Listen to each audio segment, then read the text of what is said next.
football highlights. Come and get him here in New York City. It is Monday, September 9th. My name is Kay. Nate Burleson, Peter Schrager, Kyle Brandt here for it all. And it's not even 4 games tonight to wrap up week 1, but it's time for the lead block. The lead block! And the Sunday night game. Steelers, Patriots, go. Should we do it? Let's go to Foxborough. Where they just, guys, this is what they do in Foxborough. Mike Thomas said we weren't ready for prime time. No, this was like 2 a.m. on the Spike Network for the Steelers. They go to Fox and get crushed. But let's hear from Tom Brady about some new wide receiver talent he might be adding. What's up, 12? I think everybody's excited to add, great players. It helps everybody when, you have great players that are sharing the burden of a tough football season. So I think, like anything else, whether it was Josh last year or Phillip when he got here a few years ago late, and then, this year Antonio, how much can you learn and process and get in here, and we're all going to work hard and try to get up to speed as fast as possible. But we haven't had a training camp together or that, so it's, you got to force a lot of information, and, we're all excited to have him, and all I could say is we're just going to work as hard as we possibly can to get up to speed as quickly as possible. Well, there are 31 teams that are not excited with what they saw last night. Usually the Patriots start off slow to start the year, but this was a pick-your-poison offense that you've been a fan of all offseason, despite some question marks. And that's just it. Well said. The variety within this offense is what makes it difficult. Every defense comes in trying to stop Tom Brady, but that's just it. Even though he's the best of all time and he's the GOAT, it's not just stopping Tom Brady. It's also the host of running backs. They had 5 different guys rush the ball. And you think that's hard enough for me to figure out who is your running back going to be in the game. But then they come out and they have 7 different guys that catch the ball. So if you're a defense coming in, you're saying, all right, Tom Brady is a genius at picking apart zone, so we can't play zone. All right, let's try to play man. Well, listen, we got too many crossing routes within this offense. We're going to get lost. Let's blitz him. He gets the ball out too fast. All right, you know what? We'll focus on one guy. We'll stop Julian Edelman. Josh Gordon. Do you need Antonio Brown on that team? You just blew out the Steelers 33-3, and everyone's doing flips. Antonio Brown's coming. Is that the fly in the ointment? Like, do you need that? Does that upset the apple cart? Because on Wednesday, Antonio Brown was at a practice for an NFL team and took a football and punted it. He threatened his general manager. He took another football and he threw it in a garbage can. And then another one, he caught a pass and he ran to the side, and there was a fence that separates a tarmac to an airport and the practice field, and tried throwing it over the fence. And you could say, well, we did all that to get to the Patriots. Yeah. Do the Patriots need that? Like, is that going to work? We have a lot of time to chew on that, but they looked really good last night without Antonio Brown. That question's everywhere. Do they need him? He's Antonio Brown. The Warriors didn't need Kevin Durant. He's Kevin Durant. If all of us are at the taqueria and we got the enchilada platters and the chips and the big old marg and that little cart comes by, we don't need the tableside guac, but damn it, we're going to take it. It's the tableside guac. And I'll tell you something, if it starts to contaminate the rest of the meal and it's a little too spicy, take this away. Take it away, sir. See you later. We'll go back to the chips. It's Antonio Brown. Well, the Patriots have the Dolphins. I do want to give a quick shout out to the defense for the Patriots that's going to get totally overlooked everywhere today. This is a team that held the Steelers to 3 points, a team that had so many questions about losing Trey Flowers and losing Brian Flores. Gerard Mayo, what he is doing for that defense is amazing, holding them to under 50 rushing yards, holding Big Ben Roethlisberger in check all night long. So more on the Steelers and the Patriots, but I want some more highlights. Titans-Browns was lit. Yeah, it was lit. It's no problems for the Chiefs. They roll. Some key injuries in this one. Let's bring in the Rap Sheet. Ian Rappaport, the Chiefs and Jags dealing with some injuries. So what is the latest on Tyreek Hill and Nick Foles? Well, we'll start with Nick Foles, obviously the most serious injury really that went on Sunday. The Jacksonville Jaguars, one of the big ticket items in free agency, was signing Foles to help them turn it around. Now he is out for the foreseeable future with a fractured clavicle. He's going to have surgery today. Obviously, this is a multi-week injury, likely about 2 months, and now you have to figure the Jaguars will place him on injured reserve, although nothing official has happened yet, and go with Gardner Minshew, who actually looked pretty impressive yesterday. There was a reason they kept him as their backup, but they're no doubt going to have to sign another quarterback or acquire another quarterback. And then there was the Tyreek Hill injury. Tyreek Hill, by the way, who signed for $18 million per year on a contract extension just a couple days ago. Good timing, at least as far as the contract is concerned. He has a sternoclavicular joint injury. Basically what that means, guys, is his clavicle went into his sternum. It is a very rare injury.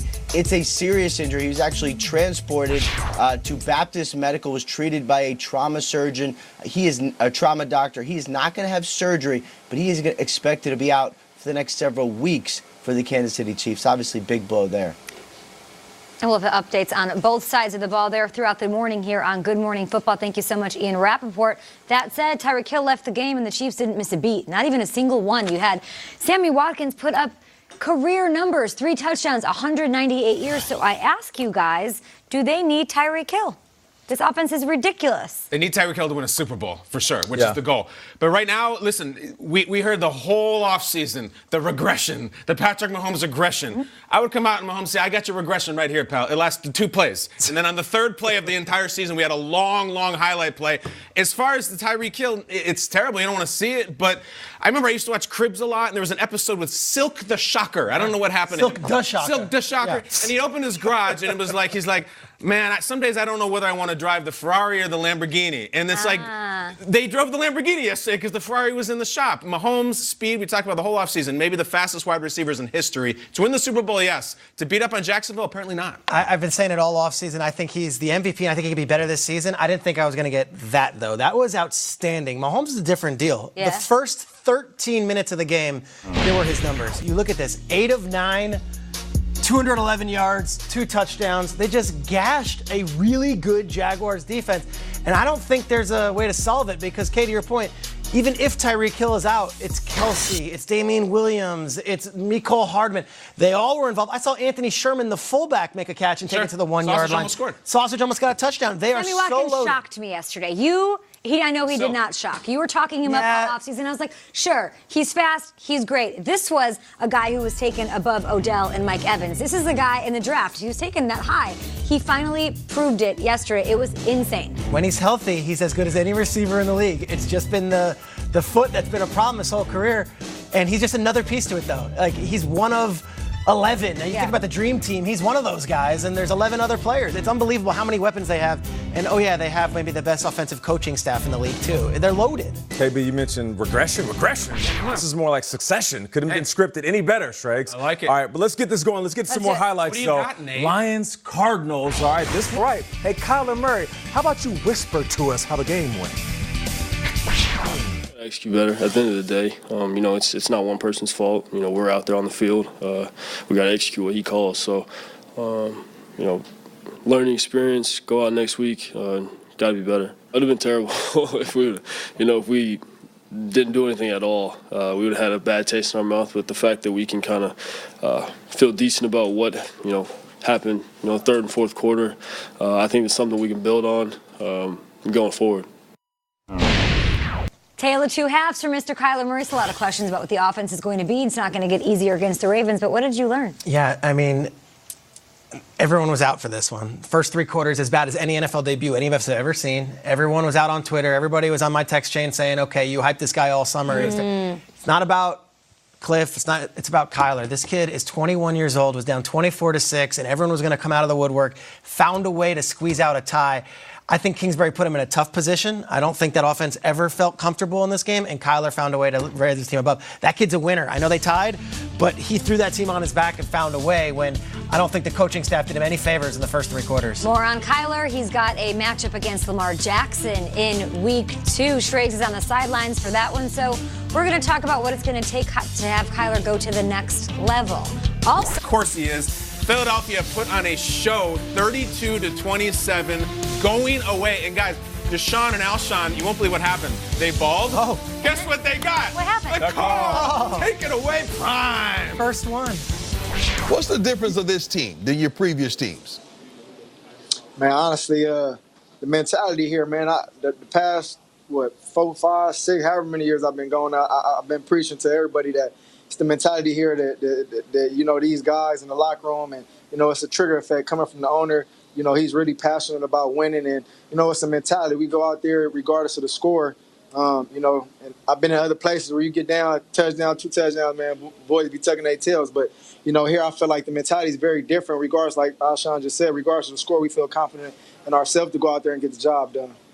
We just feel like it's a special year, man. A lot of people got us hyped up or whatever the case may be. But we know what it's going to take to go out there and get it done. It's going to be a long season, week in or week out, and we just taking it, one game at a time. We're not looking ahead of it. We're not looking at the Super Bowl. Obviously, that's what we want to get to. But, we taking it one game at a time. We feel like we got a lot of firepower in this locker room, man. We just excited about the year, man. And one more thing, y'all. Everybody can keep overlooking us as the best receiving corps. We're going to chill and sit back, do our thing. As with this team yesterday, they certainly are special, and it's death taxes and Deshaun Jackson balls out against his former teams. Time now for Will Selva, welcoming him in from Culver City to give us all of the headlines we need to know on a Monday. Absolutely, and there have been plenty of headlines from this weekend, Kay and guys, and adding injury to insult. One of the casualties from the Patriots' drubbing of the Steelers was wide receiver Juju Smith-Schuster. Juju suffering a toe injury toward the end of the game. It's a track meet, and we worked hard in Buffalo, but there's no work ethic like the guys in that locker room.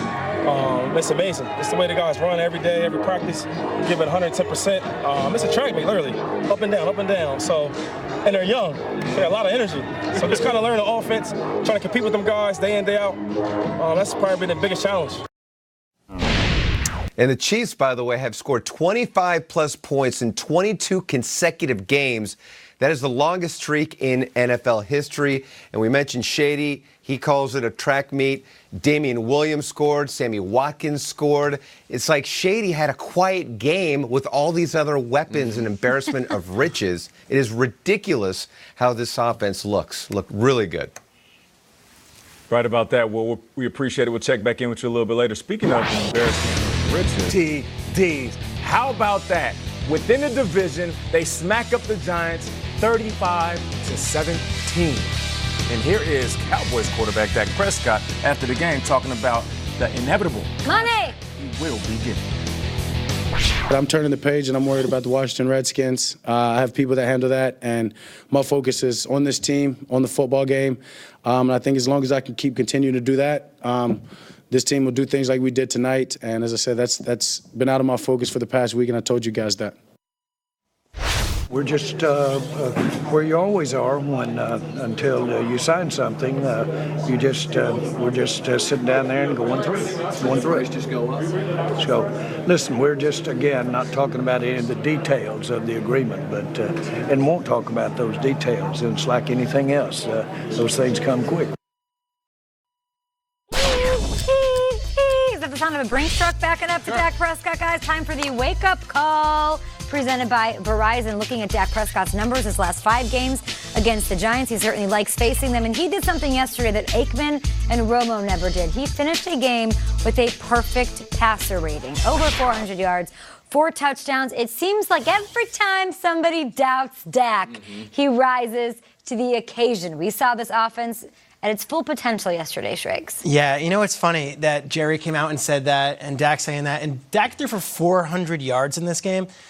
If there was any conflict between agent and team, or if there was any strife, I don't think they'd be saying, roll out the ball, keep on throwing. It's almost like it justifies the deal when they do give it to him. There is a lot of dancing in this and how these things get done, but I look at the offensive coordinator, too, and Kellen Moore. What a game. And that's how this works. Jerry and Todd France have been working almost together on this one to make it happen, and Dak bet on himself a little bit, saying, I'm going to show up in week 1, I'm going to ball out, and you know what? It justifies the deal. That was an incredible performance. It was awesome. It was a Rembrandt. I mean, that was almost like a perfect game. It looked at one point like he was going to have 3 100-yard receivers with Gallup and Amari. And I mean, that was unbelievable. Bob. And yet, if I'm Dak, I would not have come out at halftime without a new contract. Just stay in the locker room, go in the stall, pick up your feet so they don't see you. Because, guys, Daniel Jones made more money yesterday than Dak Prescott. And Alex Tanney, the third-string Giants quarterback, is in the same ballpark. So right now, after dropping one of the best games of my career and one of the biggest, there is a meme where there is a gentleman in, I guess it's a pimp suit, walking into a restaurant, and he just kind of walks in, and he's just like, here's Dak entering the negotiations right now. Like, Dak, go get paid. Go get all the money in the world. That was an incredible game. Pay the man. Hey, listen, let me pose a question. Yes. And not to the table. Let me get my camera. Where am I at? Let me talk to you, for everybody at home. So tell me again why Dak Prescott doesn't deserve to get $30+ million, 35 maybe. Go ahead. No, wait. He's not elite. I got all the time in the world. But you know who doesn't have all the time in the world? Jerry Jones. Because the longer you wait and the better that Dak Prescott plays, you're going to have to pay this man big. You're going to have to back up that Brinks truck, and all of that money that you've been saving, those crumbs that's falling off that pie, you're going to have to give him everything. And you know what? I hope Dak Prescott goes up there and holds you guys to every single red cent for making him wait. He's been a company dude. He showed up on time. He's done everything you want to do. And not to mention, he played the perfect game in a moment that was bigger than any other game for him in his career. He's going to break off the team as well as he should. He's betting on himself, and he's one of those guys that's good at that. We know what he's done before, 14 game-winning drives. This performance, which was of personal importance to you, as you noted. Remember when he took on Russell Wilson in the Seahawks last year? Like, he is good in these weird, clutch, put-me-in-a-corner moments. So you're on notice, NFC. I know the Eagles looked good, but this is going to be and those two are going to meet. Division race. Yeah, let's talk NFC.